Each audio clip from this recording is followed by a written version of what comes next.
What is there to rejoice in? What is there to laugh at? Life is ever burning like a flame, and yet, surrounded by deep darkness, people do not seek the light of a lamp. Life is constantly changing, and the world is fleeting and uncertain. Yet, even as the house burns, people laugh and chatter, ignoring the rising flames.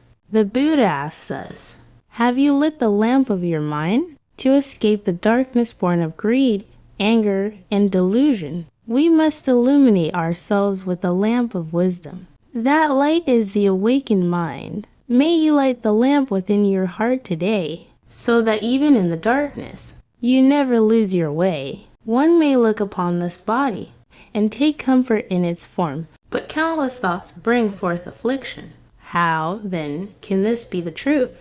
People often mistake the body for the self, believing that this fleeting form is who they truly are. Yet the body is impermanent, and the mind is ever-changing. When we cling to what is transient, suffering arises and the heart becomes weary. True peace is not found in the body or in thought, but in the awakened awareness that simply observes them. Today, rather than dwelling on what changes, take a moment to quietly gaze within and rest in the stillness of your true self. When the body grows old, the face grows dim, and when sickness comes, its glow fades away. The skin sags, the flesh withers, and the shadow of death draws near to hasten one's end. Youth lingers only for a moment. Time quietly takes all things away. The body weakens, strength fades, and what we once relied upon slowly disappears. Yet the Buddha never told us to grieve.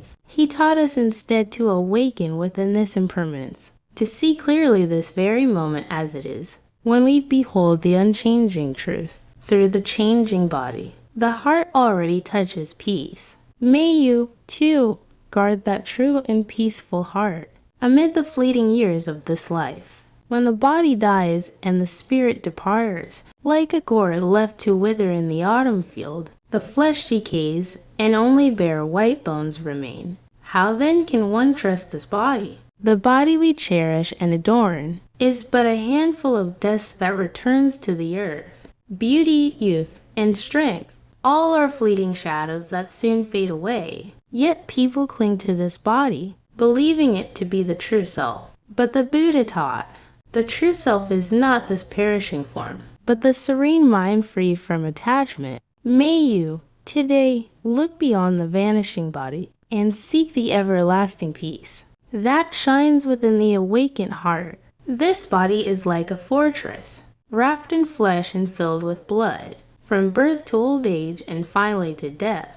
It holds only anger and arrogance within. The body is like a walled city. Inside it dwell countless emotions. Greed stands guard like a soldier of desire, while anger burns like fire, consuming the heart. Within this fortress, we wage endless battles. Yet the Buddha teaches us to abandon the fortress itself. When anger and pride are laid down, the mind is no longer imprisoned. Then, and only then, this body is seen as a mere shell, and true peace arises within the heart. May you, today, calm the fires of anger and guard the fortress of your mind with humility and stillness. When old age comes, one's form soon changes. Like an old and broken cart, the Dharma alone can end all suffering. Therefore, strive earnestly to learn it. As time passes, the body weakens. Step slow, and even the heart feels less steady. Yet the Buddha taught us not to fear this time. Though the body may decay, a mind trained in the Dharma never grows old. The Dharma is the path that ends suffering, and those who walk it need not fear the passing of years. Old age is not sorrow. It is another step toward truth. Today, instead of worrying over the changing body, turn your effort toward cultivating the mind. Each moment of practice is a step on the path to awakening. If a person learns nothing and listens to nothing, then when he grows old, he becomes like an old ox. His body grows heavy with age, but he gains neither virtue nor wisdom. A life without learning ages only in years, but never blossoms in the heart. Time may weaken the body, Yet wisdom keeps the mind forever young. To learn not through knowledge alone, but through awakening. To grow not through competition, but through reflection. Then age becomes a blessing, and life itself becomes a light. Do not fear growing old. Fear only heart that has stopped learning. For the one who keeps learning remains forever young in spirit. May today be a day of open-hearted learning, where the quiet fragrance of wisdom rises gently along your path. This house, though I have never seen the one who built it. How many times have I come and gone, been born and died, wandering through countless lives, never finding the builder, and suffering again and again. This house is our very body, and the builder is the clinging mind that constructs it. Through the endless cycle of birth and death, we have wandered without finding the true master within, repeating the same sorrows over and over, instead of repairing the collapsing house. We must now stop the act of building itself. Only then will the root of suffering be cut off, and true peace begin. Today, may you set down the weight of attachment, and quietly turn your gaze inward, to meet the one who dwells within. I have seen you at last, O builder of this house. You shall build it no more. All your rafters are broken, and the ridgepole has collapsed. My mind has reached the unconditioned.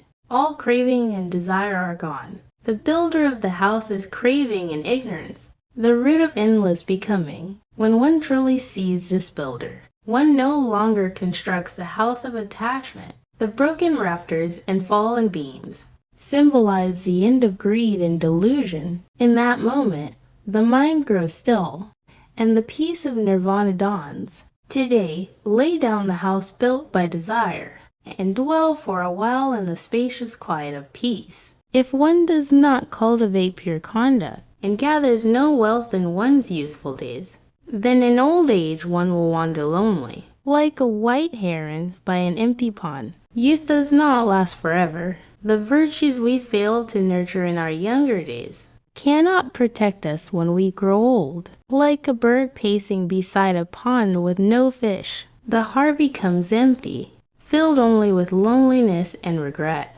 True wealth is not gold or silver, but wisdom, virtue, and a kind heart. The goodness you plant today will bloom into peace tomorrow. So, in this very moment, cultivate your mind and practice goodness. It will become the greatest gift you can give to your future self. If one keeps not the precepts, and in youth gathers neither virtue nor wealth, then when age and weakness come, what use is there in recalling the past? The wise live today with the future in mind. Youth does not last forever. Opportunity does not stay, and time never stops. When strength remains, cultivate the heart and practice good. Then even in old age, there will be no regret. The mind you refine today becomes the peace of tomorrow. The choice you make now becomes the fragrance of eternity. A life without regret begins in this very moment of awakening.